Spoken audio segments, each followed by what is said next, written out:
Welcome. This is a video, but it is better to just listen like a podcast because you don't want to be staring at this face the whole time. If you have hearing difficulties, by all means watch the video and read the subtitles. So, today we consider, what is bullying? Bullying in the workplace was once dismissed as personality conflict or part of tough management, but now a substantial body of research demonstrates that bullying is a systematic form of mistreatment with serious consequences for individuals, organizations, and society. Bullying is not defined by a single incident, but by repetition and persistence over time. Bullying is exposure to repeated negative acts, where the target has difficulty defending themselves. Duration and frequency are key distinguishing features separating bullying from isolated conflict or incivility. Negative acts may be overt or subtle, direct or indirect.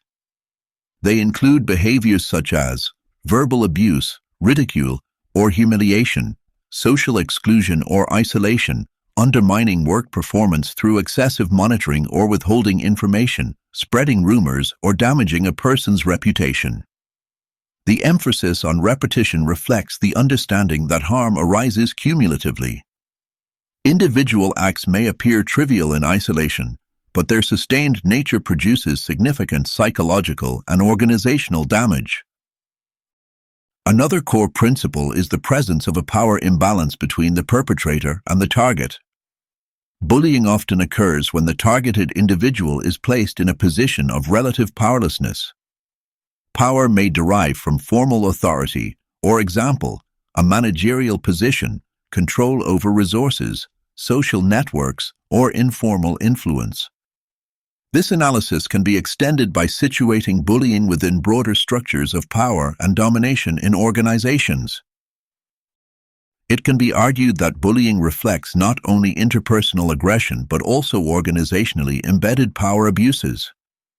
Thus, bullying is closely linked to how authority is exercised, contested, and normalized at work. Intent is not a defining criterion. Bullying may occur regardless of whether the perpetrator consciously intends harm. What matters is the effect on the target and the persistence of the behavior. This emphasis on impact rather than intent is clear when one considers that bullying often operates through everyday language, jokes, or managerial practices that are socially tolerated but psychologically damaging. This approach shifts the focus away from individual moral blame toward patterns of behavior and organizational responsibility. It is important to distinguish between work-related and person-related bullying. Work-related bullying includes behaviors such as setting impossible deadlines, excessive criticism of work, removing meaningful tasks, or assigning degrading duties. Such behaviors are often disguised as legitimate management practices, making them difficult to challenge.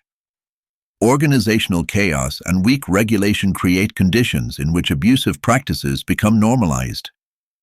On the other hand, person-related bullying targets the individual rather than their work performance. This includes ridicule, insults, gossip, and social exclusion. These behaviors are often subtle and ambiguous, allowing perpetrators to deny malicious intent while still inflicting harm. Words can erode dignity, self-worth, and identity even in the absence of physical aggression. Bullying is not merely an interpersonal problem but an organizational phenomenon. Bullying is often enabled by organizational cultures that tolerate aggression, reward competitiveness, or fail to sanction inappropriate behavior. Therefore, bullying is often a product of organizational disorder, unclear roles, and inconsistent authority structures. In such environments, bullying becomes a mechanism through which power is exercised and contested. Accordingly, organizational factors play a crucial role in the emergence of bullying. These include poor leadership and weak management, high job demands and low control, role ambiguity and organizational change, lack of clear policies or enforcement mechanisms. How individuals interpret, label, and communicate their experiences is shaped by organizational discourse. In cultures where bullying is normalized or minimized, targets may struggle to name their experience or seek support. This insight aligns with the broader literature's recognition that bullying often remains hidden, underreported, or reframed as personal weakness or conflict. Bullying has severe consequences for individuals. Anxiety, depression, and stress-related disorders, reduced self-esteem and confidence, psychosomatic symptoms, long-term exclusion from the labor market. It is also important to recognize the moral harm inflicted by bullying, particularly the erosion of dignity and sense of self. Bullying is also costly for organizations. Consequences include increased absenteeism and staff turnover, reduced productivity and engagement, higher risk of conflict and litigation, and damage to organizational reputation. Bullying flourishes in dysfunctional organizations, but in turn reinforces that dysfunction, creating a self-perpetuating cycle. From the research, several fundamental principles consistently emerge. 1. Bullying is a process, not an event, defined by repeated, persistent negative acts. 2. Power imbalance is central. Targets are placed in a position of relative helplessness. 3. Intent is secondary to impact. Harm and persistence matter more than motivation. 4. Bullying is organizationally embedded. Culture, structure, and leadership are critical.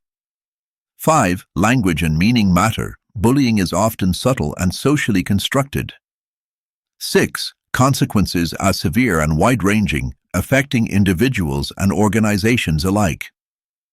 Based on the shared insights across the literature, workplace bullying can be understood as a persistent pattern of negative acts embedded in organizational and power relations, which undermines an individual's dignity, health, and ability to participate fully at work, and which is sustained by structural, cultural, and social conditions that limit the target's capacity to resist or seek redress.